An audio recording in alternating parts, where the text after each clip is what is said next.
how many professions are there, like specialist professions? Do I think, like, if I had to, Catch Me If You Can, Frank Abernathy style, pretend to be a specialist profession for a week, like, what could I get away with? Like, what?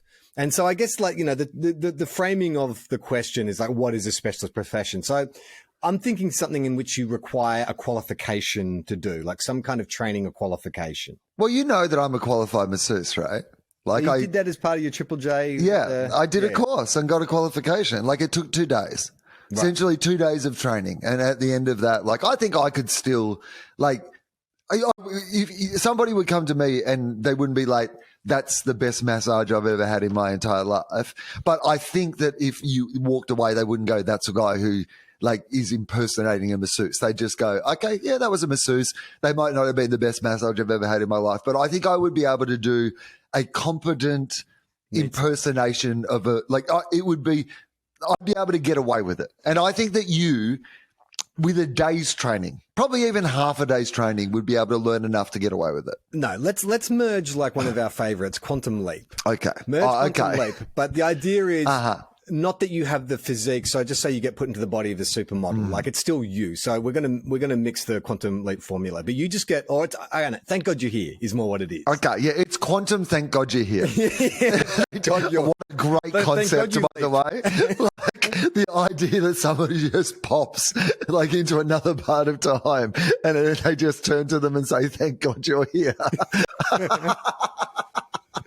So it's you, Yeah. and it's you with your physical capabilities and stuff. You don't adopt the physique, the strength or the physique or the skills of the person. No qualifications. So, like, I think the masseuse thing, if I suddenly quantum leaped and I'm standing over someone, I reckon, and you've got to get away with it for a week. So let's say in the course I think it's easier to, here's what I will say.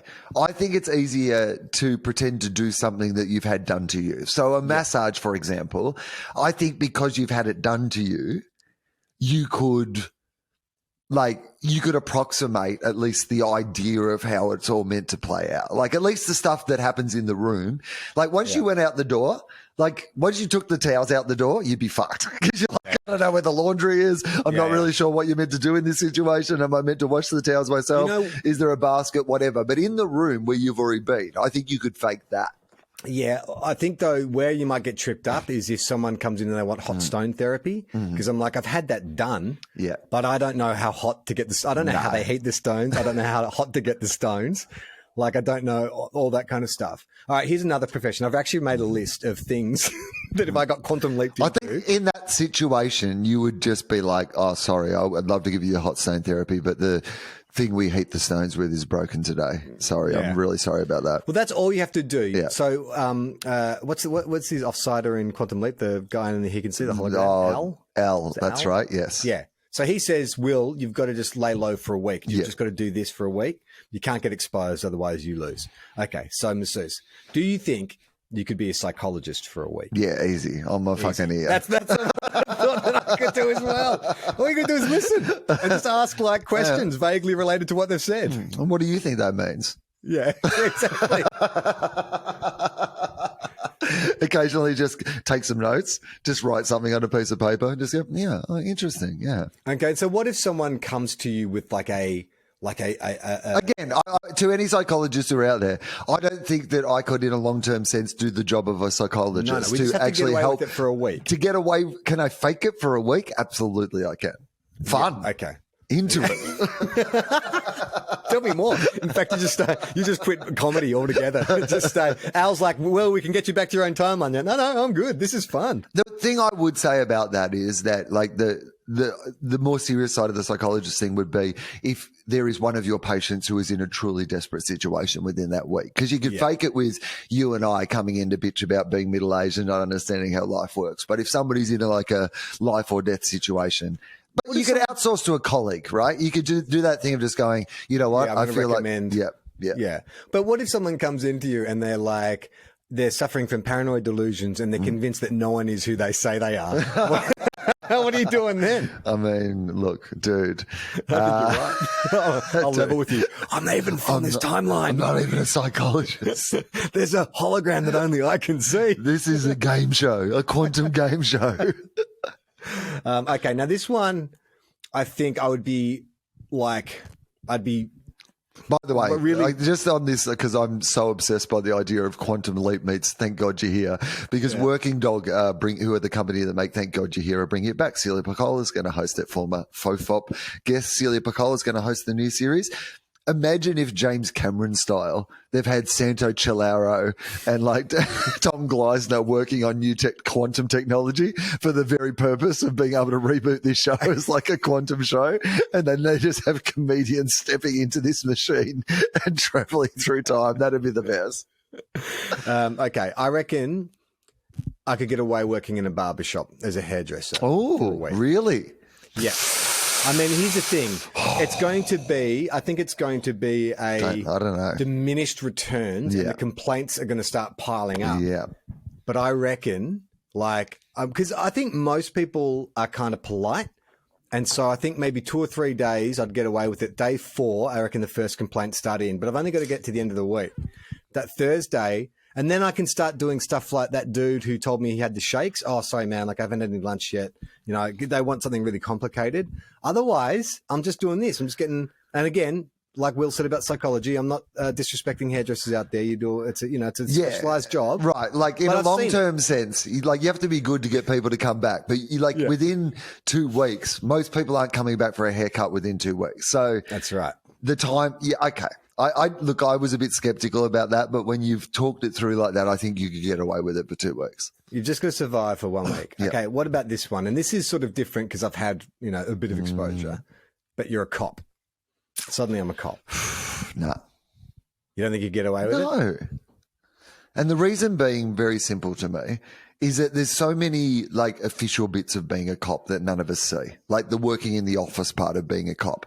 And you just using a radio, call signs, any of that sort of stuff. And you would not know any of that. And you are around people who are trained to look for people. So like when you're at the barbershop or when you're at the like psychologist or the masseuse or whatever, you're not around people whose job it is to be spotting inconsistencies or people not being able to see things. Like if at the barbershop you're doing something a bit differently, maybe they're like, I was trying a new technique or like something like that. Like it's not like you're going to go, you're going to call the scissors a banana or something like that. Whereas like as a cop, there's going to be like terms that you don't know. 401 and you're like, absolutely. And that is just remind me what that is again. Buy him a pair of Levi's. No, that's a 501. So is it a highway? We're driving down a highway.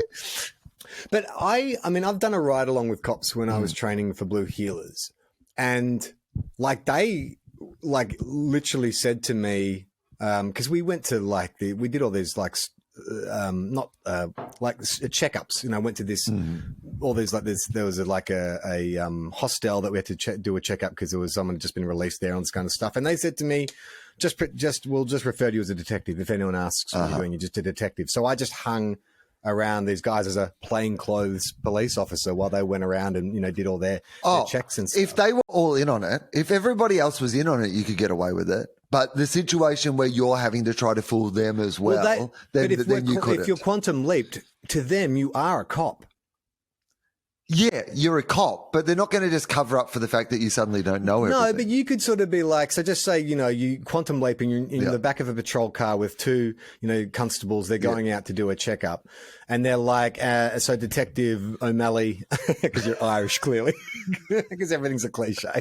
Detective O'Malley, we're looking for this perp. We believe that, he was seen along here. We're just going to make some inquiries. And you say, yeah, you guys do that. I'm just going to call the chief. And then you just get on your phone. But how do you know what the chief's number is or what the chief's name is? You just pretend you call the chief. But wouldn't they later, like there'd be some follow-up to that and they'd talk to the chief and they'd say, O'Malley called you, and the chief would be like, I never got a call from O'Malley. And so that's when you say, look, I don't want to have to bring this up, but this goes above your head. I'm working with IA. And there's some real IA issues at this station. Internal affairs. Well, you're a bloody rat, aren't you? They bash you. They tuck you into an alleyway. They bash you, you rat. Tie an engine block to my ankles and throw me into the harbour. You're dead. 2 days in, you're dead. I actually have been. I'm just reading a book at the moment that is all about police corruption in Sydney in the late 90s, early 2000s. And it is astounding the shit the cops were doing back then. Like, I had no idea. And, this is someone who worked on on a police show and did some like police training and stuff. But You're a person who's produced propaganda. yeah, 100%. I am the problem. That's what we said. It's my villain. It's my heel turn. But the amount of kind of drugs and shit that these dudes were taking, like on their off nights, I just always assumed that, maybe drug testing. I mean, there was drug testing in the late 90s, but it was just kind of accepted that, yeah, there's like certain, like in all societies, there's a certain segment of the population that like to go out and take drugs. And it's no different in the police force. Like everyone would just sort of turn a blind eye. The only time it becomes an issue is if, there's an incident in which the cop's ability to do their job is impaired by the fact that they were out on pills the night before or whatever. But more often than not, like everyone is aware of the fact that this cop is, going out and partying and rubbing shoulders with, underworld figures and stuff. It's just kind of, on one hand, they view it as like, well, it's at least we know, we're not going to, like, we know what he's doing. He can still do his job. And then if the shit does hit the fan, then we'll just nail him then. But I was always, I don't know, I was just under the assumption that if you're a cop, you probably can't do drugs. But apparently, well, this is, at least 20 years ago, apparently that wasn't the case. Oh, man. Poor naive Charlie. I just would have thought to do your job, properly, and not abuse the power that you have. Yeah. And especially in New South Wales, like, there's a long history of it. Yeah, many inquests. Wait till I tell you about the New South Wales government. It's really going to blow your mind. Both sides constantly corrupt. But there's one cop in this book that I'm reading. Like, he basically was only a cop for 3 years, and in that time, he just treated it like, it was like he was a rock star. Yeah. Like he had access to, drugs and power, and because all the local businesses wanted to be on the side of the cops, they were slinging him free drinks and access to private rooms, and he was getting the best coke and all this kind of stuff. Like, and then he retires with like a payout, like he gets injured, gets like in some trauma, gets traumatized in the job, and now we're paying for him to, like, his retirement for the next however long he lives. And it's just like, that's insane. But it did make me think, well, I could be a cop. I mean, that sounds like my 20s. That sort of cop. Corrupt cop. I could do it for a week, Will. Like, you've only got to do it for a week. This is what I'm saying. It is true. So, Thank God you leaped. What about if, like, what could I do? It's the equivalent. I think that I could probably bluff my way through an advertising office in some regard. I could probably be a politician or like some sort of, public speaker. Yeah. I don't know if I could be a teacher. I feel like kids would be out of my comfort zone. But you've seen that. You've had enough exposure to teachers that you've just got to fake it. It came to my mind that I could be a teacher, but then I started to think about the whole interacting with children part of it. And I think that that's where I would fall down, because I've seen people interact with children, but in a general sense, I don't do a lot of interacting with children. Yeah. Well, that's going to be an issue. Yeah.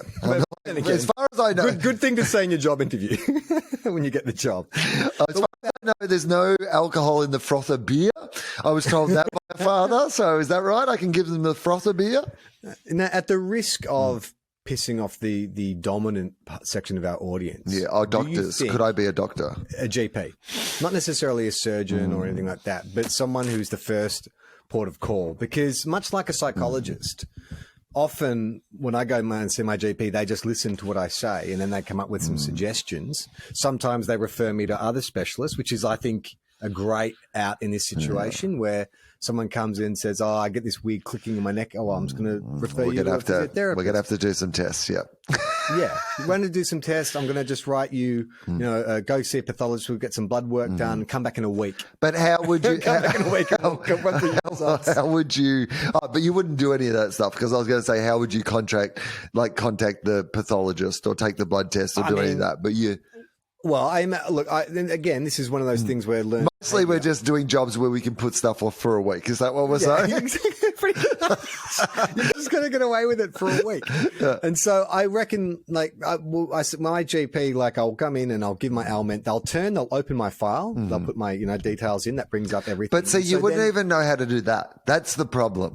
Like, you wouldn't know how to bring up someone's file on the computer. I'll call reception Yeah. and I'll say, hey, whoever's out there, can you just come in for a second? My computer's playing up. And then I'll say, look, I'm trying to log in, look at the details. And then They're show like, me. where's your password? What's your password? And you're like, well, I don't. Throw my coffee in their face and jump out through the window. And now I'm stuck in this timeline forever. I fucked up. To see the full video, join our Patreon. Patreon.com/Tofop.